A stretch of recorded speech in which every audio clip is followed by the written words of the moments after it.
I'd like to invite Ameya Prabhu to say a few words as we start concluding this evening.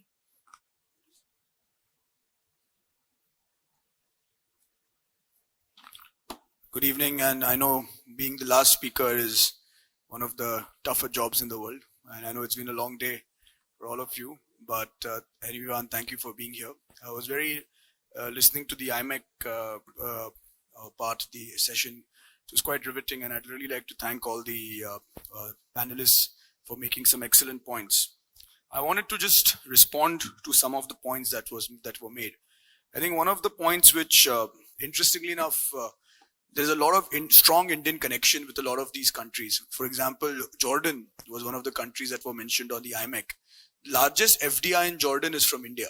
It's a group called IFCO, who incidentally are also our JV partners in a business, and they own JPMC, which is the largest phosphate manufacturer. Similarly, Oman, one of the larger FDIs in India, in Oman, is from India. Both strong strategically aligned countries. Incidentally, the previous Sultan studied in India at Mayo, and so very strong relationship. The Indian Chamber of Commerce also, we spoke about France and Greece in addition to Italy, and I'm very happy to note that in all three countries we have a very strong presence of the Indian Chamber of Commerce. And I just came from France, and I'm going to Greece on Thursday, and of course Italy being at the core of it. I think the fact that we are here next to the mausoleum of Augustus also teaches us one very important thing, that the relationship between India and Italy is not new. It is a very old relationship that comes from the Roman times. There's a lot of trade from the Roman times. So IMEC as an idea existed for 2000 years. And I think it's something that we are now restarting in terms of the India, Middle East and Europe trade through, and I think it's something which is very important and one must do. India gives three very important elements. We call them the 3Ds: demand, democracy, and demographic. I think one thing which the recent elections in India also show is that and while Prime Minister Modi has been re-elected and he has got the NDA, the ruling alliance, has got a strong mandate. At the same time, there were questions by some people in the West who used to doubt India's democracy, and actually the election shows how strong the democracy is in India and how strong how strong the electorate is.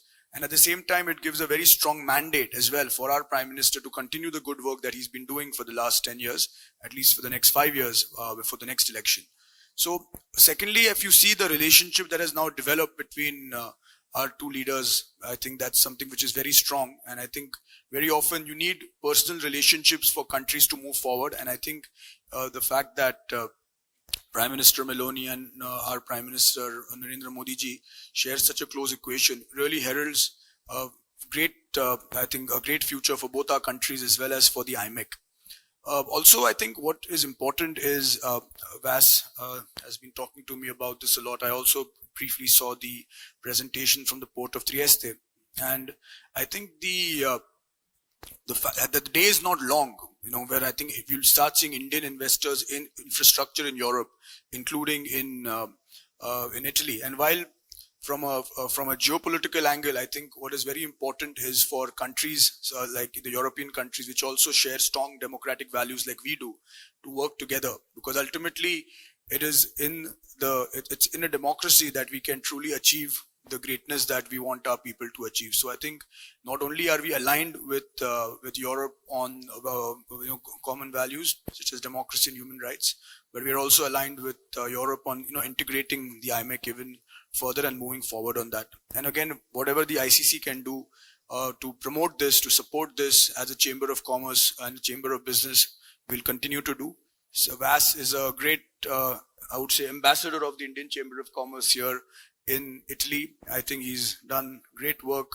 He's really been a flag bearer incidentally, we went to the same school. He went to the one in Trieste, and I was the one in India, the UWC. But I think from a India-Italy perspective, I'm very glad that we have Vas, and of course under the, I would say, guidance of Senator Terzi, who continues to guide us, continues to give us time. And again, I would like to welcome Ambassador Bartoli to India. Looking forward to having you, sir. Anything the ICC can do for Italy in India, please know that we're always available. And of course, lastly but not the least, I think this is the first of many events we'll do. We have another one tomorrow, and we look forward to taking this ahead. Thank you so much again. Thank you.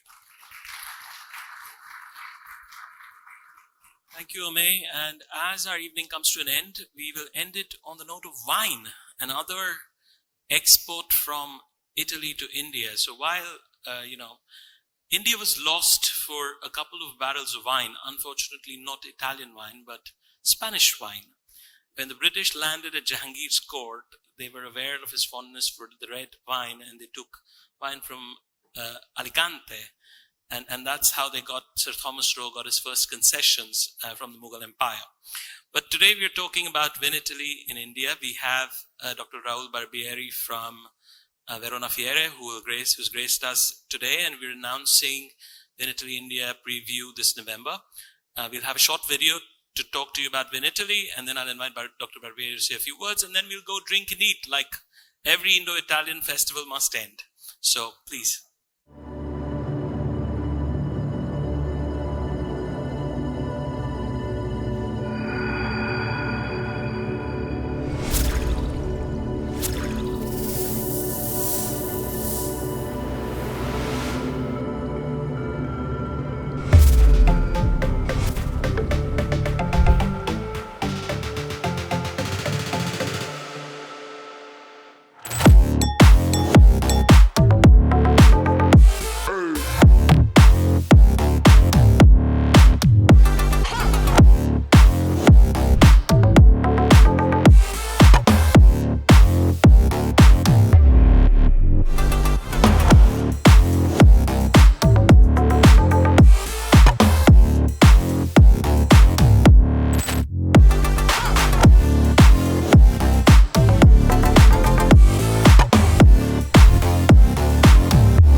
Thank you. Thank you, Vas, for calling us here. On behalf of the President of Verona Fiere, Mr. Federico Bricolo, the new governance of Verona Fiere has defined a new impetus for Vinitaly. Over the last 2 years, a united team promoting Italian wine around the world. In cooperation with the Italian government, the Ministry of Agriculture and Food Sovereign, the Ministry of Made in Italy, embassies, entities and promotion structure like ICE, trade agency first, and foremost to activate an increasingly intense agents of sharing with sector players on a global chain. This year, we stay in 13 cities across 9 countries in 3 continents.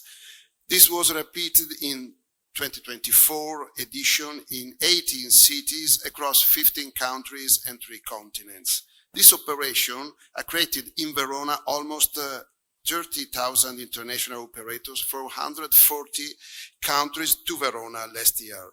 Not to mention overall attendance by 97,000 operators, of whom 30,000, 31% of total from 140 countries, including 1,200 top buyers. A lot of numbers here now.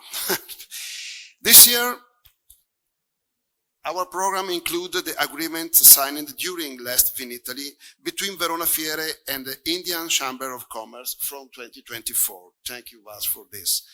In 22 and 23 November and in the 2025 editions of Vinitaly Preview in New Delhi. Objective, relaunch our presence, interrupted since 2009, on a potentially emerging market. At the same time, Vinitaly will partner to Indian Chamber of Commerce in a program to promote Made in Italy that include events held in Italy itself, starting with the forum opened today. Vinitaly has long been convinced that it can achieve a great deal on behalf of a sector that we feel we belong to. In these, by no means easy times, providing the right answer is imperative for us in relation to those who invest in the trade fair. The first keyword is undoubtedly business. The second is awareness of a strategic as well as identified asset for Italian and European economy. Thank you.